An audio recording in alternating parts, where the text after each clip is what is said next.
Hoy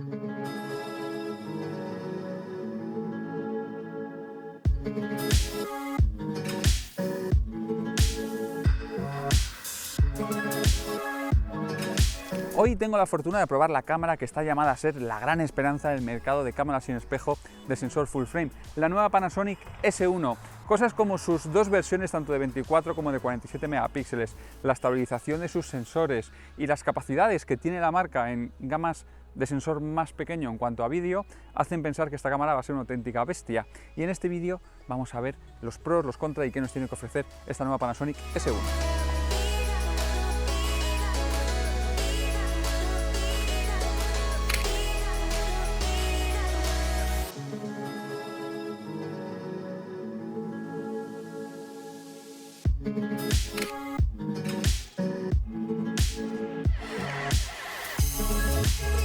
Lo primero que llama la atención de la Panasonic S1 sin duda es el cuerpo. Sí, todo el mundo lo está diciendo, es una cámara muy grande. Pero lo cierto es que se agarra muy bien. Es posible que de las cámaras sin espejo que hay en el mercado de sensor full frame sea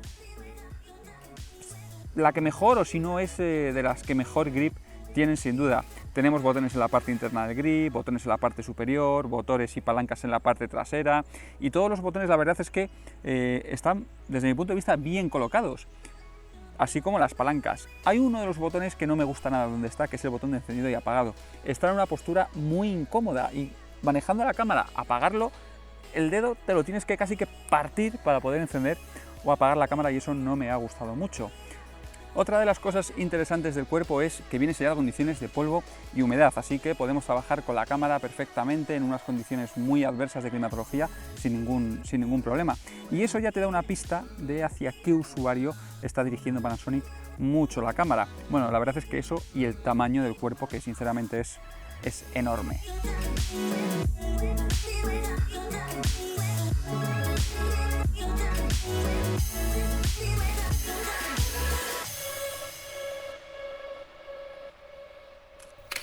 La verdad es que el visor de esta S1 funciona muy bien, se ve genial.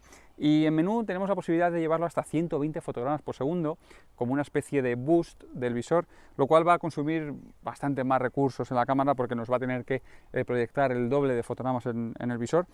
Pero yo la verdad es que a 60 estoy bien, lo veo cómodo, se ve muy fluido, se ve muy nítido, y la verdad es que en ningún momento tengo la sensación de que estoy mirando por un visor electrónico. En cuanto a la pantalla, pues poco más de lo mismo. La verdad es que muy buena resolución, muy buenos colores, se ve bien en condiciones de mucho brillo, por ejemplo en exterior, y incluye pues ese tilt que algunos otros fabricantes se han decantado por él, que es el de inclinar la pantalla solamente hacia un lado. Tiene un botón en la parte, una pestañita en la parte izquierda, y así pues podemos poner la pantalla, como ves, pues para hacer fotografías, por ejemplo, de paisaje. Y eso es otra de las cosas que define mucho el perfil de esta S1. Obviamente no es una cámara para bloquear, en ningún momento podemos girarla, pero el cuerpo tampoco nos invita a ello. Y algo a lo que tengo que seguramente acostumbrarme y que me ha sacado un poco de quicio al principio, es que bueno, yo tengo una buena nariz y al mirar por el visor, pues enseguida la cámara me lleva el punto de enfoque a la esquina superior izquierda, porque la nariz me toca en la pantalla. Es cierto que esto debería pasar en todas las cámaras sin espejos, pero la realidad es que es con la que peor lo paso, es con la que más me ocurre. El resto de cámaras, seguramente porque el cuerpo es un poquito más pequeño y justo la nariz te cae en el borde de la pantalla, que ya no es sensible porque es el marco de la pantalla en sí, y en este caso pues la nariz me cae casi en la mitad de la pantalla en sí.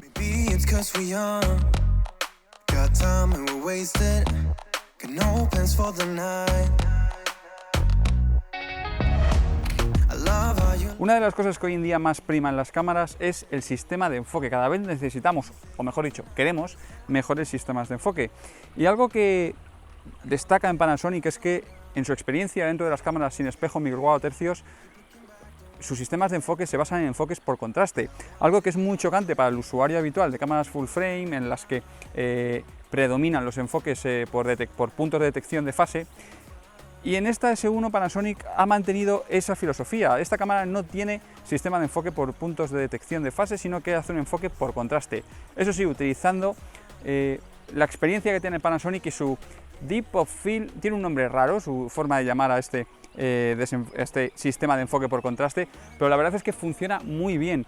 Algo llamativo de la cámara es que hace seguimientos de enfoque, no seguimientos, sino detecta sujetos lo más raro posible. Tiene un modo dentro del botón que tenemos en la parte de atrás en la que podemos activar o desactivar la detección de ojo y el reconocimiento de caras o animales. En el reconocimiento de animales se reconoce perfectamente los animales. Si te encuentres un pájaro, te encuentres un perro, te encuentres un gato, incluso, yo que sé, aquí ahora mismo voy a hacer una foto de la palmera y me está marcando la palmera, que obviamente no es un animal, pero pone en cuadro lo que es la copa en sí de la palmera, lo que es una auténtica locura.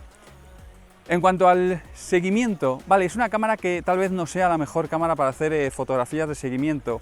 Cuando pones la cámara en la posición de enfoque continuo, el sistema de enfoque por contraste, que al final lo que va haciendo es un tanteo y error, es tiro atrás no enfoco, tiro adelante no enfoco, tiro en medio enfoco, constantemente, lo que produce es que en pantalla, cuando estás en enfoque continuo, tengas constantemente un efecto, lo que llaman en inglés efecto jelly, o sea, notas cómo constantemente la imagen se está moviendo, lo cual hace que seguramente no sea la mejor cámara para seguimiento continuo, porque además tiene 6 fotogramas por segundo, los cuales podemos llegar hasta 30 o 60, eso sí, reduciendo mucho la resolución de la cámara. Va a ser en los modos de 6K o de 4K en los que vamos a poder llegar a tantas fotografías por segundo. Otra de las herencias que Panasonic trae desde el mundo del micro 4 tercios es el sensor estabilizado, que también tiene esta Panasonic S1 en el cuerpo. Es el sensor va estabilizado y eso nos va a permitir hacer fotografías a pulso, pues a velocidades, pues por ejemplo ahora mismo aquí con las manos apoyadas en las piernas estoy disparando a un 1/5 de segundo en f22 y la fotografía está perfectamente a foco, o bien hacer una fotografía en 105 milímetros, que es una distancia ya considerable y ahora es una locura, pero me está reconociendo la copa de las palmeras. Corrijo, y aquí voy a disparar un 1/15 de segundo en estos 105. Voy a cambiar el punto de enfoque porque tiene como prioridad el que le está encontrando en la palmera. Y la verdad es que la fotografía está perfectamente congelada, no está trepidada. Pero otra de las ventajas de tener este sensor estabilizado es que podemos hacer fotografías en alta resolución, igual que teníamos pues, en modelos de sensor estabilizado en micro 4 tercios. Podemos irnos al menú. Dentro del menú de fotografía tenemos en el primer menú esa opción de modo de alta resolución. Y aquí simplemente tenemos que darle a inicio. Eso sí, podemos elegir entre dos modos. Un modo el cual va a hacer simplemente la fotografía, que lo que hace es mover el sensor, captar y luego agrupar todo eso. O bien podemos elegir el modo 2 en el que la cámara va a intentar evitar rastros de copas de árboles, por ejemplo. Eso, ten en cuenta que este sistema lo que hace es juntar varias fotografías y en caso de, por ejemplo, una fotografía de paisaje con algo de viento, pues nos van a salir esas copas movidas porque se han movido entre una fotografía y otra. Este sistema está pensado para hacerlo con trípode, no está pensado para hacerlo a pulso, pero podemos ser un poco creativos y ir un poquito más allá. Y yo, para que te hagas una idea, voy a hacer una fotografía aquí a pulso.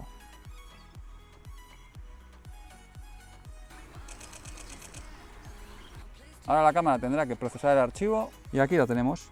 Una fotografía, en este caso, que puede llegar hasta los 96 megapíxeles en este modelo, en la S1. Pero si nos vamos a la S1R, que es la versión de 47 megapíxeles, podemos llegar hasta los 186 megapíxeles.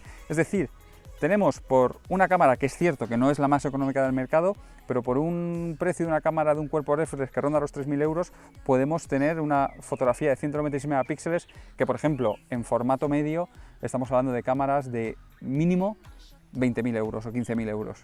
Otra de las opciones interesantes en la S1 es algo que también teníamos en cámaras como por ejemplo la G9, que es el tema del post-focus. La cámara lo que nos va a permitir es, al hacer una fotografía, ella va a hacer fotografías a diferentes profundidades de campo y luego, una vez que hayamos tomado la fotografía, podemos elegir dónde queremos el desenfoque, qué zona queremos enfocada, o bien, si queremos, incluso podemos enfocar toda la parte máxima de la fotografía. Eso sí, en este modo también va a bajar la cámara a ese modo de 6K, ese modo equivalente a unos 16 megapíxeles.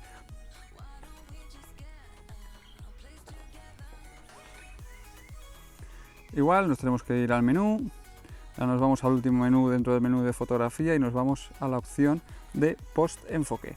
Yo voy a elegir la opción, por ejemplo, de 6K, pero también nos daría la opción en 4K, en 8 megapíxeles. Y ahora, bueno, da un poco igual donde enfoquemos porque la cámara ya nos va a montar luego la fotografía, la voy a sujetar bien. Y ahora simplemente nos tenemos que ir a la parte que quisiéramos tener a foco para tener esa parte enfocada. Y una vez está enfocada, pues la podemos exportar o bien si queremos podemos combinar varios rangos y combinar, por ejemplo, el máximo de profundidad de campo de la fotografía para que nos dé esa foto así.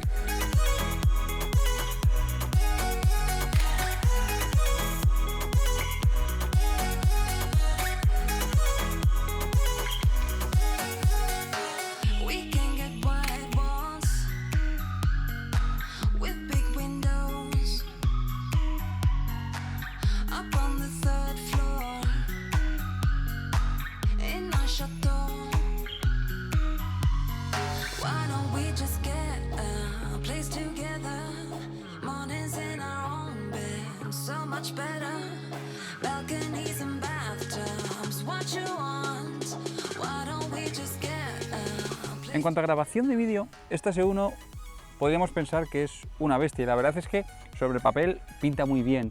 Tiene la capacidad de grabar 4K hasta 60 fotogramas por segundo, algo que hoy en día en full frame no hay ninguna cámara de este estilo que lo pueda grabar. Eso sí, cuando queremos grabar hasta los 60 fotogramas en resolución 4K nos vamos a tener que ir a un recorte Super 35, es decir, nos vamos a ir al tamaño de APS-C y eso va a multiplicar las ópticas. Si bajamos a 4K en 30 fotogramas por segundo vamos a poder grabar a sensor completo y si grabamos en 1080 igual. La cámara también nos va a permitir grabar vídeos a alta velocidad, es decir, si bajamos a una resolución de 1080 nos va a permitir llegar hasta 100 fotogramas por segundo, lo cual pues bueno, es bastante considerable ya. Eso sí, si queremos utilizar la cámara en velocidades lentas vamos a tener bloqueados algunas cosas, como por ejemplo el enfoque automático, así como la exposición. Decirte que este modelo, esta unidad que a mí me ha enviado Panasonic, viene con la versión de firmware 0.5 y yo en el último mes he tocado 3 cámaras, una con el 0.4, otra con el 0.5, otra con el 0.6 y Panasonic ya tiene disponible en su web la versión 1 de firmware. Sin duda que la cámara va a permitir hacer nuevas cosas y creo que eso es una de las lecturas de esta S1, que va a ser una cámara genial cuando esté un poquito más rodada. Tal vez ha salido al mercado un poquito verde y ahí me cuadra un poco aquella vez cuando la presentaron en Fotoquina, que tenía simplemente una maqueta y que poquito a poquito ha ido llegando al mercado y poquito a poquito irán mejorándose su firmware. Una de las cosas importantes que hay que tener en cuenta es que la cámara no viene con posibilidad de grabar en formato log. Panasonic va a desbloquear esta posibilidad en el mes de julio a través de un firmware y ese firmware va a ser un firmware de pago, algo que si no recuerdo mal ya hizo Panasonic con la GH5, GH4 en su día. El precio de esa actualización de firmware será de $99, esperemos que sea 100 euros, supongo que masiva, aquí en España, y sin duda va a permitir a la cámara ir un poquito más allá. Otra de las ventajas de la cámara es que nos va a permitir grabar vídeo hasta llenar la tarjeta de memoria, es decir, no tenemos límite en la grabación de vídeo y es compatible con HLG y HDR. Y uno de los motivos por los que Panasonic decidió dar el salto a sensores más grandes era para desligarse un poquito de las limitaciones que tenían los sensores más pequeños de los sistemas que estaba utilizando hasta la fecha. Ahora en esta S1 podemos utilizar sensibilidades ISO de 6400, 12800 sin mucho problema, obteniendo un muy buen resultado. Incluso si queremos en fotografía podríamos llegar un poquito más allá. Algo que sin duda era algo de lo que flojeaban un poquito cámaras como por ejemplo la GH5 en grabación de vídeo. Cuando teníamos que subir mucha sensibilidad ISO nos aparecía ya mucho ruido en los vídeos. Así que como conclusión es una cámara que realmente es muy potente. Desde mi punto de vista puede hoy destronar a las cámaras que actualmente tenemos en la cima de las cámaras sin espejo full frame. Pues creo que en algunas cosas no. Es decir, es una cámara muy potente por cosas como el sensor que estabiliza muchísimo. He notado que hay una estabilización superior, por ejemplo, a otros modelos de mercado full frame estabilizados. El tema de tener posibilidades como ese disparo en alta resolución, que realmente funciona bien y seguramente Panasonic irá incrementando las capacidades que tienen estos sistemas con el tiempo a través de actualizaciones de firmware. Todas las posibilidades que da la cámara en cuanto a configuración, el tema de la ergonomía, que está el cuerpo totalmente sellado. Y es cierto, es una cámara un poquito grande, pero sin duda que eso denota el público al que se dirige esta cámara, que sin duda creo que son usuarios profesionales y que vayan buscando cámaras en las cuales la nitidez y la extrema calidad sea lo más importante. No todos los estilos de fotografía profesional van buscando eso, pero sin duda para fotógrafos de estudio, para fotógrafos que trabajen con la cámara como una herramienta para obtener imágenes que luego vayan a imprimirse en tamaños grandes o que quieran ir un pasito más allá, como por ejemplo, como ya te he comentado, esas herramientas del del disparo en alta resolución, pues sin duda me parece una cámara interesante. Lamentablemente la estrategia de Panasonic desde mi punto de vista no sé si es lo más acertado, sacar una cámara que es la más grande entre sus competidores, que es la más cara, porque actualmente es el modelo más caro que hay en el mercado, y que el catálogo de ópticas es cierto que es un poco escueto por el momento. Eso sí, tiene lo bueno de que la montura es montura L, montura de Leica. Leica ya tiene en el mercado unas cuantas ópticas con esta montura, pero no nos engañemos, seguramente nadie pueda comprar esas ópticas, son carísimas. Así que Panasonic va a ser una parte fundamental en el desarrollo de la montura L, así como Sigma, que también se unió a esta alianza para desarrollar nuevas lentes. Hasta el momento Panasonic tiene varios objetivos, uno de ellos es este 24-105, que la verdad es que funciona muy bien y es muy versátil, y luego tiene ese 50-1.4 que vale 2.300 euros, si no recuerdo mal, que al fin y al cabo es una óptica Leica con el chasis de un cuerpo de Panasonic. Si juntamos cuerpo y óptica nos vamos a 5.000 euros. ¿Es esto la dirección en la que se mueve actualmente el mercado? Si Panasonic lo ha hecho así es porque crean en ello. Así que lo dicho, espero que te haya gustado este vídeo. Ya sabes que como siempre puedes descargarte alguno de los archivos RAW, alguna de las fotografías que he tomado abajo en la descripción del vídeo. Y también si te ha gustado la review puedes dejarle un like y suscribirte al canal, donde vas a encontrar más contenido de fotografía. Es totalmente gratuito. Nos vemos en el próximo. Hasta la vista.